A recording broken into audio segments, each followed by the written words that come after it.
तकरीबन 4 महीने बाद महाराष्ट्र में विधानसभा के चुनाव हैं। हाल में आए लोकसभा के नतीजों ने महाराष्ट्र की राजनीति को रोचक बना दिया है। क्या मौजूदा परिणाम ही विधानसभा चुनाव में रिफ्लेक्ट होंगे और यहाँ कौन सी पार्टी किस गठबंधन में ज्यादा मजबूत हुई है, किसे सबसे ज्यादा फायदा और किसे नुकसान हुआ है, इसकी पड़ताल दैनिक भास्कर अपनी इस स्टोरी में करने जा रहा है। लोकसभा चुनाव में 30 सीटें जीतने वाला विपक्षी गठबंधन महाविकास आघाड़ी यानी इंडिया ब्लॉक का कॉन्फिडेंस बढ़ गया है।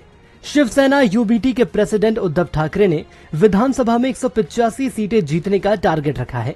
लोकसभा चुनाव में सीएम एकनाथ शिंदे की शिवसेना ने 15 सीटों पर चुनाव लड़ा था। शिंदे गुट को पूरे महाराष्ट्र में 7 सीटें मिली हैं। उद्धव गुट ने 21 सीटों पर चुनाव लड़ा और 9 सीटें जीती। देवेंद्र फडणवीस के नेतृत्व में महाराष्ट्र ने नरेंद्र मोदी को 2014 में 41 और 2019 में 42 सांसद दिए थे।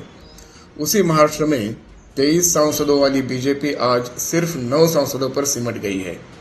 उत्तर प्रदेश के बाद महाराष्ट्र ने नरेंद्र मोदी को सबसे बड़ा झटका दिया। 28 सीटों पर चुनाव लड़ने के बावजूद बीजेपी को सिर्फ 9 सीटें मिली।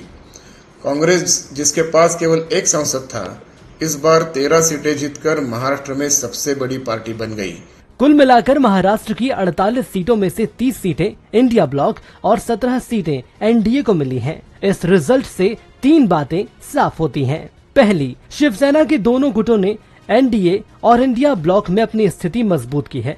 विदर्भ की 5 सीटों में से 4 इंडिया ब्लॉक ने जीती हैं। कोंकण रीजन में शिंदे गुट जीता है। दूसरी, बारामती में अजीत पवार की पत्नी सुनेत्रा पवार सुप्रिया सूले से हार गई हैं। शरद पवार से अलग होकर एनसीपी पर अधिकार जमाने वाले अजीत पवार के लिए विधानसभा चुनाव अस्तित्व बचाने की लड़ाई होगी। तीसरी, लोकसभा चुनाव के नतीजों के हिसाब से 170 से 180 विधानसभा सीटों पर एनडीए की हार होती दिख रही है। एकनाथ शिंदे और अजीत पवार एनडीए से अलग होते हैं तो एनडीए को करीब 48 सीटों का नुकसान होगा। एक्सपर्ट्स मानते हैं कि एनडीए ब्लॉक की लोकसभा चुनाव जैसी परफॉर्मेंस विधानसभा चुनाव में रहती है तो एनडीए का महाराष्ट्र जैसा अहम राज्य खोना तय है। इन चुनावों में मनोज जारांगे पाटिल और मराठा आरक्षण के फैक्टर ने अहम भूमिका निभाई है। रिजल्ट से अजीत पवार और देवेंद्र फडणवीस को निजी तौर पर बड़ा नुकसान हुआ है। महाराष्ट्र में मराठा, दलित और मुस्लिम वोटर्स ने बीजेपी गठबंधन के खिलाफ वोट किया है। लोग पूछ रहे थे कि जिन्हें आप भ्रष्टाचारी कहते थे वो आपके साथ खड़े हैं। आपके पास ऐसी कौन सी वॉशिंग मशीन है? महाराष्ट्र में सरकार चला रही महायुति यानी एनडीए के सामने अब कुछ चुनौतियां हैं।